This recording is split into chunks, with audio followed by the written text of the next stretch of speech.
সুপ্রিয় ছাত্ররা, আশা করি তোমরা ভালো আছো। তোমাদের অনার্স দ্বিতীয় বর্ষের সাথে আমার এর আগে এমিনো কম্পাউন্ডস গুলো নিয়ে আমরা পড়াশোনা করতেছিলাম।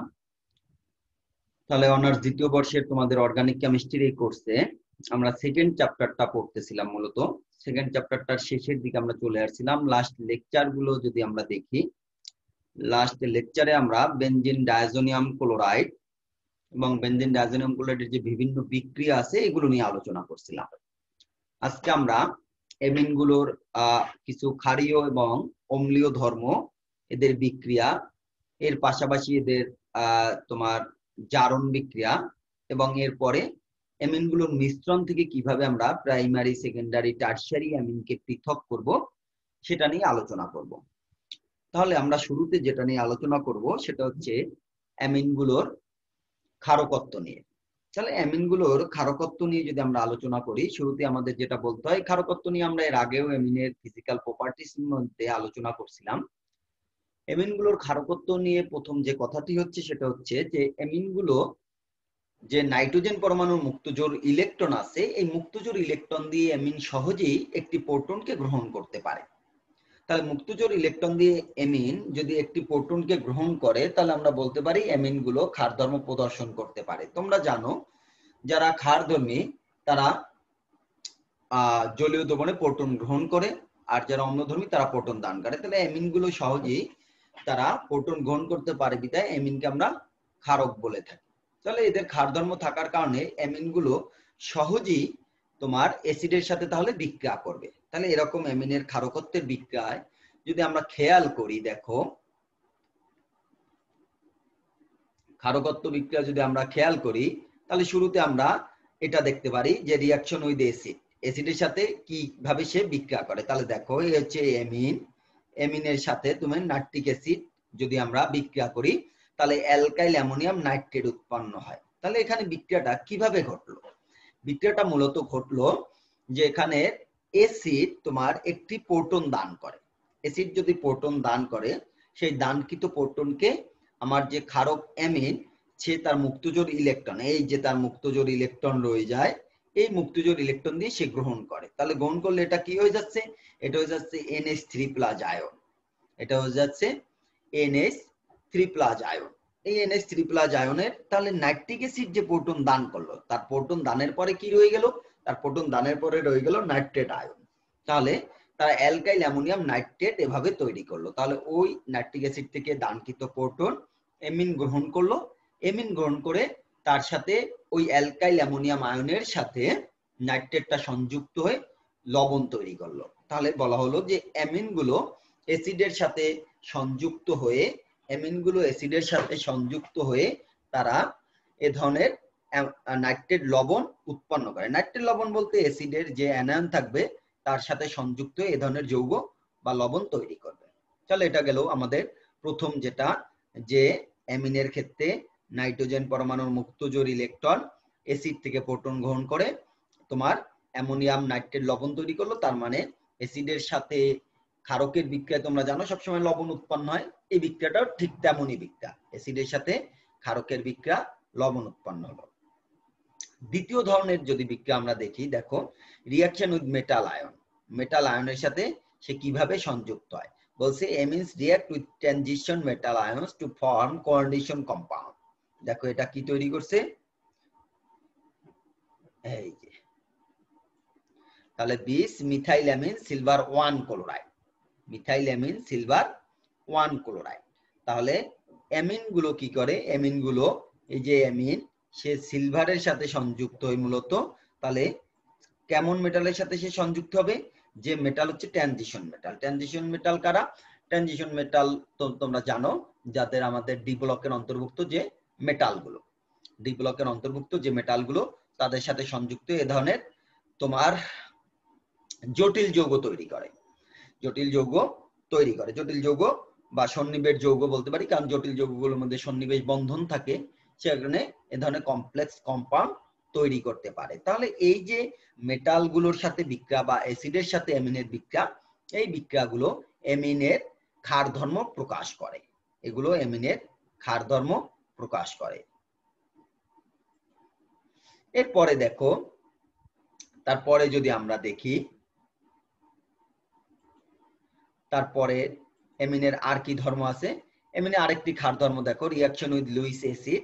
লুইস অ্যাসিডের সাথে এমিন বিক্রিয়া করতে পারে। Amine which act as Lewis base also react with Lewis acid.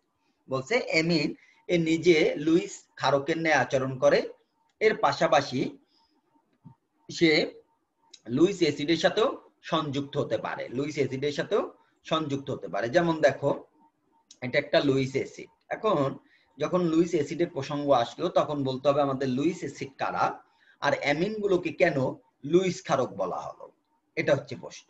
তাহলে অ্যামিন গুলো লুইস ক্ষারকের ন্যায় আচরণ করে। তাহলে তোমাদের লুইসের মতবাদ অনুযায়ী অম্ল ক্ষারকের সংজ্ঞাটা জানতে হবে। লুইসের মতবাদ অনুযায়ী অম্ল হচ্ছে তারা যারা একজোড়া ইলেকট্রন গ্রহণ করতে পারে, যারা একজোড়া ইলেকট্রন গ্রহণ করতে পারে। আর লুইসের মতবাদ অনুযায়ী ক্ষারক হচ্ছে তারা যারা একজোড়া ইলেকট্রন দান করতে পারে।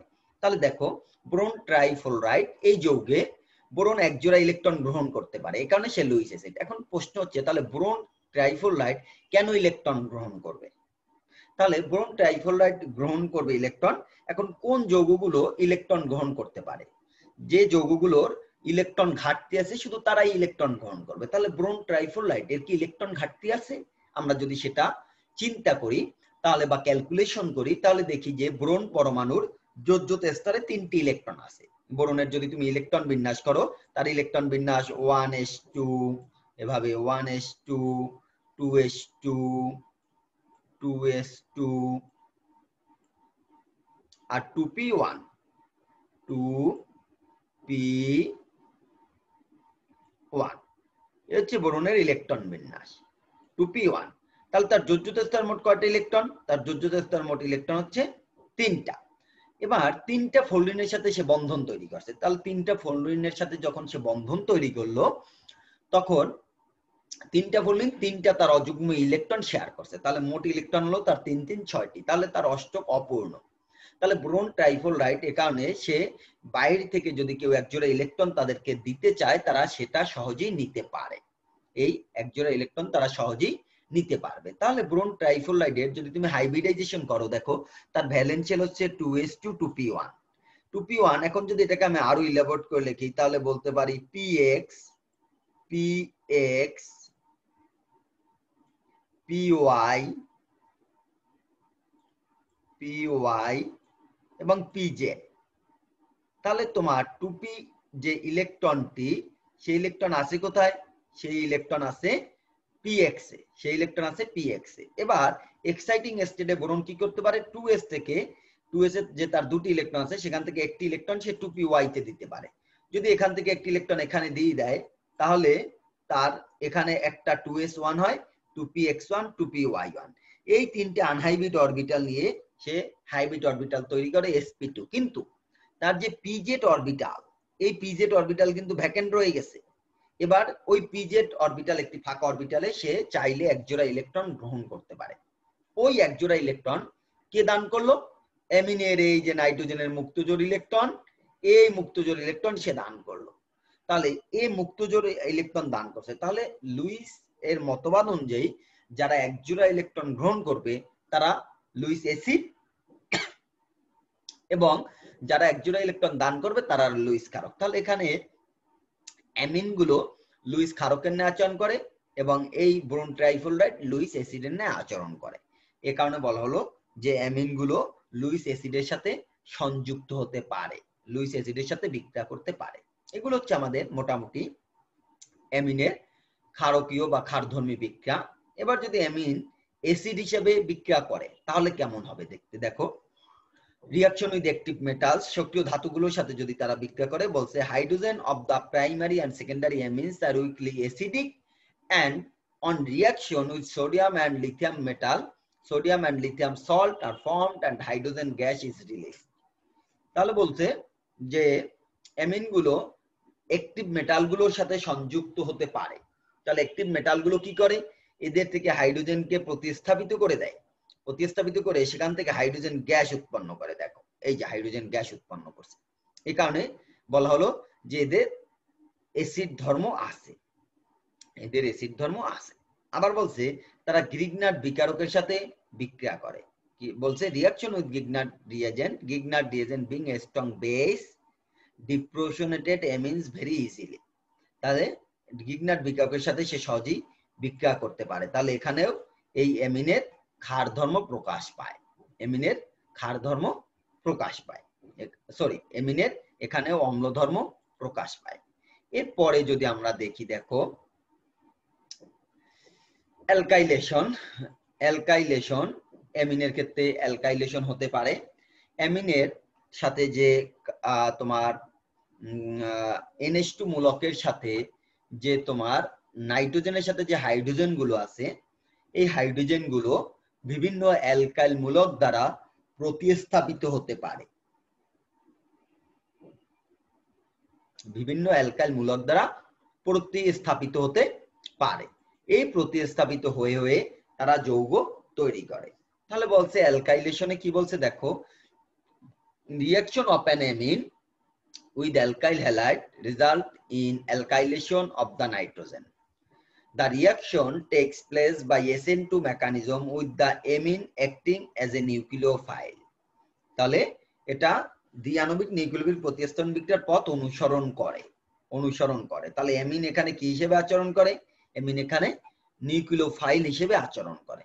অ্যামিন এখানে নিউক্লিওফাইল হিসেবে আচরণ করে। তাহলে বিক্রিয়াটা যদি দেখো, একটা অ্যালকাইল হ্যালাইড আর অ্যামিনে, তাহলে অ্যালকাইল হ্যালাইডের সাথে সে সংযুক্ত হয়ে গেল। এই হচ্ছে অ্যালকাইল হ্যালাইডের অংশ, হচ্ছে অ্যামিনের অংশ। তাহলে যখন বন্ডেড হলো নাইট্রোজেন পরমাণু, তার উপরে সৃষ্ট পজিটিভ চার্জকে প্রশমনের জন্য হাইড্রোজেনটাকে রিলিজ করে দিল।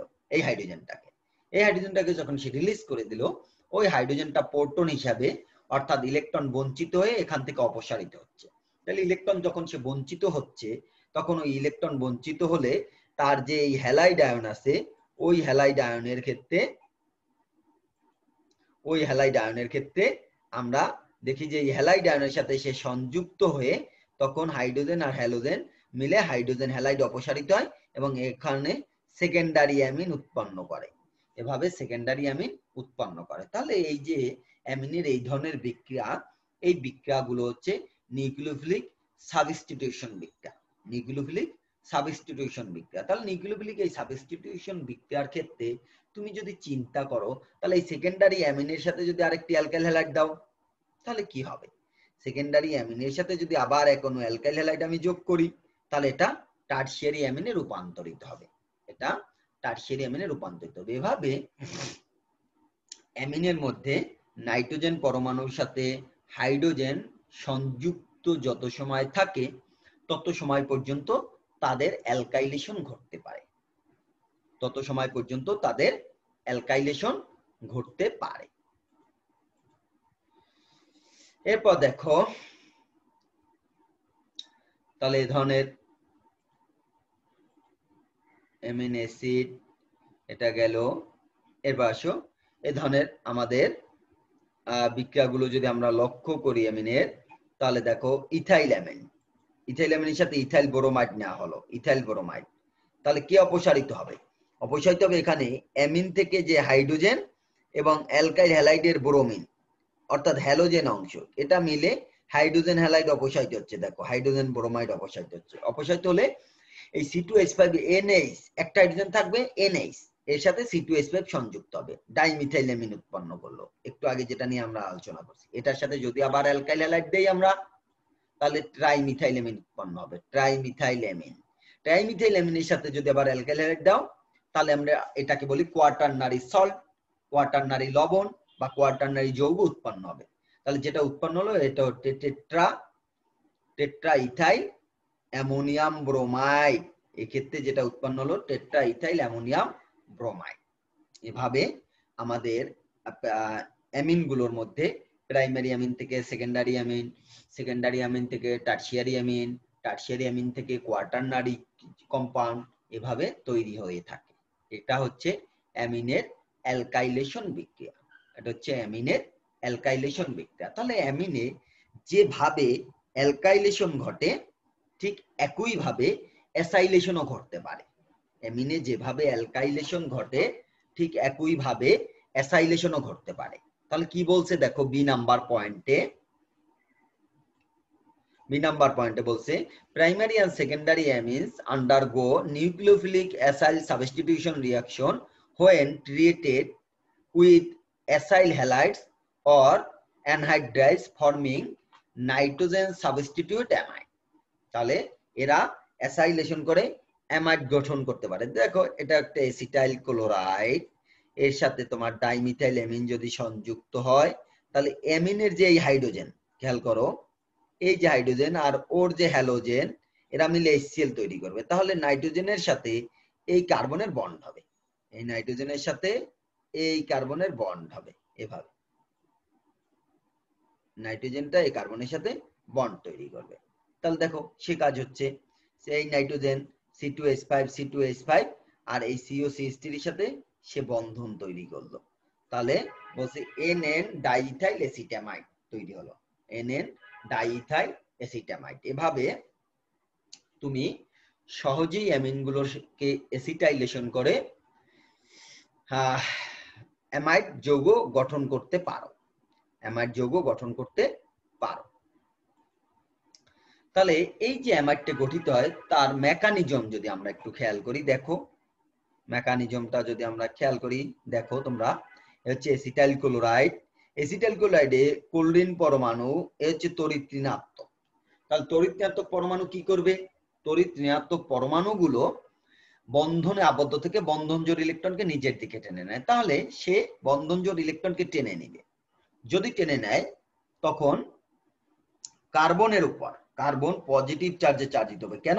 কারণ ইলেকট্রন সে বঞ্চিত হলো, কার্বন পজিটিভ চার্জে চার্জিত হলো, পজিটিভ চার্জে চার্জিত হবে।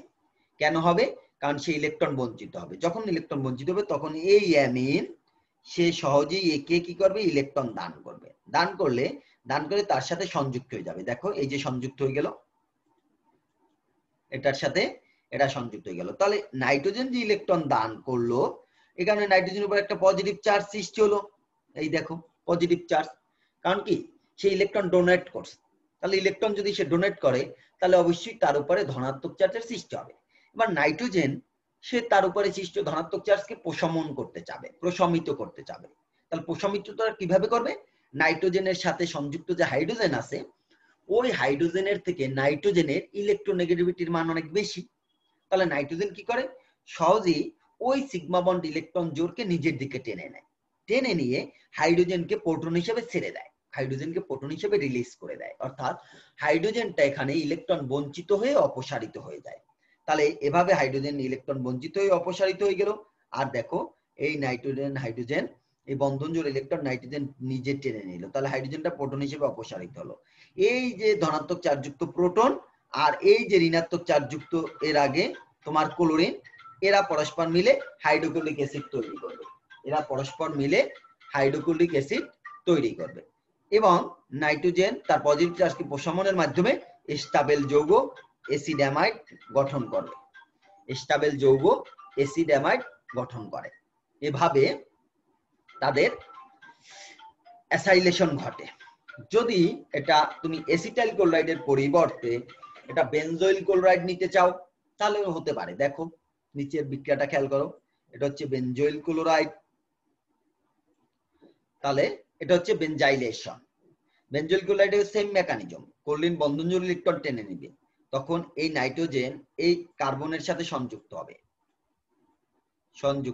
এখানে সংযুক্ত হলে নাইট্রোজেন আবার হাইড্রোজেনকে প্রোটন হিসেবে ছেড়ে দিবে, যে কোনো হাইড্রোজেনকে সে ছেড়ে দিবে, তাহলে বেনজামাইড তৈরি হবে। তাহলে এটা হচ্ছে এসিটামাইড, এটা এই যৌগ হচ্ছে বেনজামাইড, এভাবে বেনজামাইড তৈরি হবে। তাহলে বলছে benzylation of amine is carried out by treating amine with benzoyl chloride in presence of aqueous alkali, অর্থাৎ তোমার ক্ষারের জলীয় দ্রবণের উপস্থিতিতে এই বেনজাইলেশনটা ঘটে। আবার তোমার অ্যামিন গুলো তাদের acetylation amine of substitute amide is also acid by treating them with carboxylic anhydride, অ্যানহাইড্রেটের সাথেও তারা বিক্রিয়া করতে পারে, অ্যানহাইড্রেটের সাথে বিক্রিয়া করেও তারা অ্যাসিটামাইড গঠন করতে পারে, অ্যানহাইড্রেটের সাথে বিক্রিয়া করেও তারা অ্যাসিড অ্যামাইড গঠন করতে পারে। তাহলে এ হচ্ছে তাদের মেকানিজম। এই মেকানিজমটা আমরা শিখে রাখবো যে অ্যামিনে কিভাবে এসিটাইলেশন ঘটে। এসিটাইলেশন ঘটে। এরপরে দেখো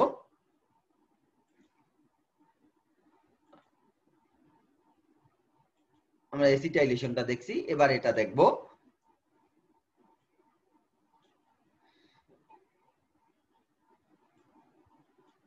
এটা হচ্ছে মূলত অ্যামিন শনাক্তকরণের বিক্রিয়া। খেয়াল করো তোমরা, এই বিক্রিয়ায় অ্যামিনের মধ্যে যদি তুমি ক্ষারের উপস্থিতিতে ক্লোরোফর্ম যোগ করো তাহলে অ্যামিন দুর্গন্ধযুক্ত তোমার কার্বিল অ্যামিন উৎপন্ন করে। কার্বিল অ্যামিন উৎপন্ন করে এবং এই রিঅ্যাকশনটাকে আমরা কার্বিল অ্যামিন রিঅ্যাকশন বলে থাকি। অ্যামিনের শনাক্তকরণের এই বিক্রিয়ার যে কার্বিল অ্যামিন রিঅ্যাকশন, যৌগটা মূলত হচ্ছে আইসোসায়ানাইড। যে যৌগটা উৎপন্ন হয় সেটা হচ্ছে মূলত আইসোসায়ানাইড। এই যে আইসোসায়ানাইড যৌগ তৈরি হয়, এই আইসোসায়ানাইড যৌগের তীব্র দুর্গন্ধ থাকে। আইসোসায়ানাইড যৌগের তীব্র দুর্গন্ধ থাকে। এই তীব্র দুর্গন্ধ থেকে আমরা মূলত তাদেরকে শনাক্ত করে থাকি। তবে এই আইসোসায়ানাইডটা যদি অ্যালকাইল মূলকের সাথে হয় তখন তাকে বলি আমরা অ্যালকাইল আইসোসায়ানাইড। যদি অ্যারাইল মূলক বা ফিনাইল মূলক হয় তখন বলি ফিনাইল আইসোসায়ানাইড। বেনজিন চক্র থাকলে তখন ফিনাইল আইসোসায়ানাইড বা বেনজিন আইসোসায়ানাইড বা অ্যারাইল আইসোসায়ানাইড গঠিত হতে পারে। তবে দুটারই তীব্র দুর্গন্ধ থাকে। দুটারই তীব্র দুর্গন্ধ থাকে। এই তীব্র দুর্গন্ধ দেখে আমরা তাকে গন্ধটা পেয়ে আমরা তাকে শনাক্ত করে থাকি। এখন এই আইসোসায়ানাইডের কারা বিক্রিয়াটা করে? এই বিক্রিয়াটা মূলত করে প্রাইমারি অ্যামিন। এই কার্বিল অ্যামিন বিক্রিয়াটা মূলত কারা দিয়ে থাকে? কার্বিল অ্যামিন বিক্রিয়াটা মূলত দিয়ে থাকে প্রাইমারি অ্যামিন গুলো। এখন প্রাইমারি অ্যামিনের মধ্যে সেটা হতে পারে এলিফেটিক অথবা অ্যারোমেটিক।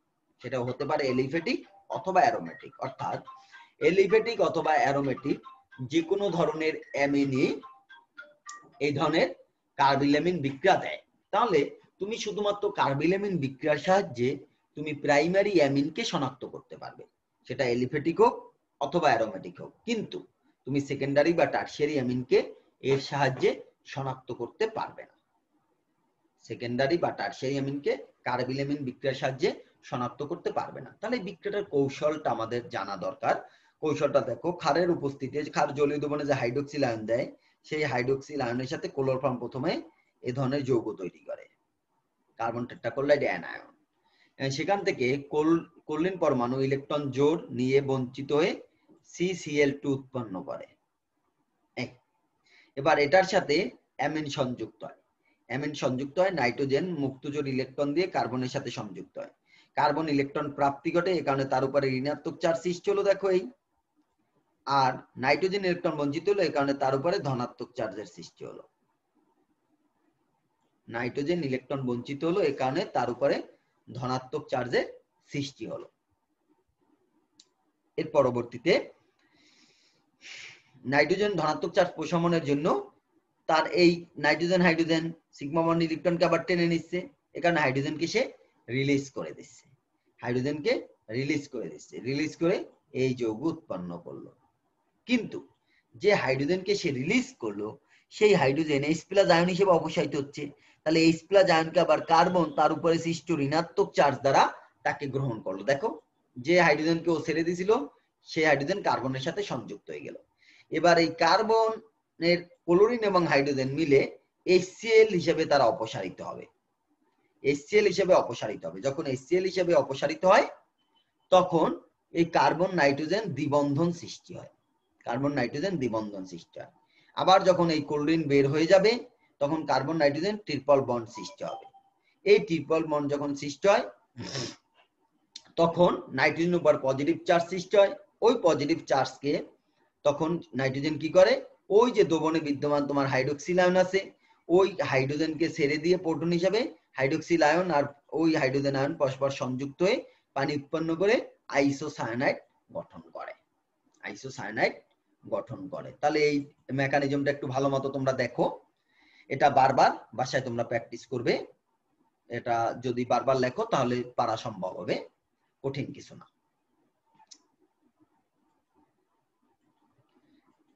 তাহলে দেখো, এরপর বলছে reaction with carbon disulphide. Carbon ডাইসালফাইডের সাথে অ্যামিন কিভাবে রিঅ্যাকশন করে সেটা যদি আমরা খেয়াল করি একটু। অ্যামিন হচ্ছে কার্বন ডাইসালফাইড, তাহলে নাইট্রোজেনের মুক্ত যদি কার্বনের সাথে সংযুক্ত হয় সালফার বন্ধন যে ইলেকট্রন নেয়, সালফার ঋণাত্মক, নাইট্রোজেন ধনাত্মক। এবার নাইট্রোজেন কি করবে, এই হাইড্রোজেনকে রিলিজ করে দিবে। রিলিজ করবে কেন, তার পজিটিভ চার্জকে প্রশমনের জন্য। যে হাইড্রোজেনকে রিলিজ করবে ওই হাইড্রোজেনটা মূলত H+ আয়ন হিসেবে যাবে, H+ আয়ন হিসেবে যাবে, এই H+ আয়ন। এবার ওই H+ আয়নকে ওই যে সালফার যার উপরে ঋণাত্মক চার্জ আছে, এই যে ঋণাত্মক চার্জ, সে গ্রহণ করবে। গ্রহণ করে এভাবে কার্বামিক অ্যাসিড তৈরি করবে, কার্বামিক অ্যাসিড তৈরি করবে। সেখান থেকে হাইড্রোজেন সালফাইড রিলিজের মাধ্যমে তারা আইসোথায়োসায়ানেট গঠন করে, আইসোথায়োসায়ানেট গঠন করে। তাহলে কার্বন ডাইসালফাইডের সাথে অ্যামিন গুলো সংযুক্ত হয়ে আইসোথায়োসায়ানেট তৈরি করতে পারে। এরপরে বলছে reaction with nitrous acid. All amines react with nitrous acid, however the product form depends upon the category of amine. তাহলে এখানে মূল কথা হলো যে সকল অ্যামিনই তোমার নাইট্রাস অ্যাসিডের সাথে বিক্রিয়া করতে পারে, তবে কোন অ্যামিন কি ধরনের উৎপাদ তৈরি করবে সেটা ডিপেন্ড করবে ওই অ্যামিনের ক্যাটাগরির উপর। অ্যামিনটা যদি প্রাইমারি হয় এক ধরনের উৎপাদ হবে, যদি সেকেন্ডারি হয় আরেক ধরনের উৎপাদ হবে, যদি টারশিয়ারি হয় আরেক ধরনের উৎপাদ হবে। তাহলে দেখো এখানে যদি প্রাইমারি অ্যামিন হয় বলছে, তাহলে নাইট্রাস অ্যাসিড দ্বারা অক্সিডেশন হইলে তার কি হয়। Also, all types of amine are oxidized. However, the product depends upon the type of amine and the oxidant used. Primary amines and oxidation through a series of steps yield nitro compounds. Primary amine গুলো জারণের ফলে Nitro compound তৈরি করে। এটা বলছে primary amine in which the amino group is bonded a tertiary carbon can be oxidized with the potassium compound এত percent 70 থেকে 80%। তাহলে প্রাইমারি অ্যামিন আমার নাইট্রোসো কম্পাউন্ড তৈরি করবে। কিন্তু দেখো সেটা যদি সেকেন্ডারি অ্যামিন হয় তাহলে সেটা হাইড্রোক্সিল অ্যামিন তৈরি করে। সেকেন্ডারি অ্যামিন হলে সেটা হবে হাইড্রোক্সিল অ্যামিন। তাহলে বলছে secondary amines and oxidation yield di alkyl hydroxyl amine, di alkyl hydroxyl amine. তাহলে সেকেন্ডারি অ্যামিন গুলো আমার কি তৈরি করলো, হাইড্রোক্সিল অ্যামিন তৈরি করলো।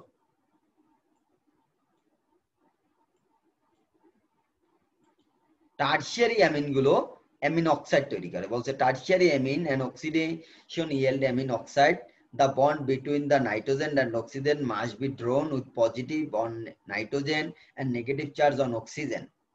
তাহলে এভাবে টারশিয়ারি অ্যামিন গুলো নাইট্রোজেনের উপর পজিটিভ চার্জ সৃষ্টি এবং এই ধরনের অ্যামিন অক্সাইড গঠন করে, অ্যামিন অক্সাইড গঠন করে। তাহলে এভাবে আমরা অক্সিডেশনের মাধ্যমে নাইট্রাস অ্যাসিড দ্বারা অ্যামিন গুলো প্রাইমারি সেকেন্ডারি টারশিয়ারি অ্যামিনকে শনাক্ত করতে পারি, প্রাইমারি সেকেন্ডারি এবং টারশিয়ারি অ্যামিনকে শনাক্ত করতে পারি। তাহলে আজকে আমাদের এই অক্সিডেশন রিঅ্যাকশন পর্যন্ত থাকবে। এর পরের লেকচারে আমরা মূলত অ্যামিন গুলোর সেপারেশন পড়ব।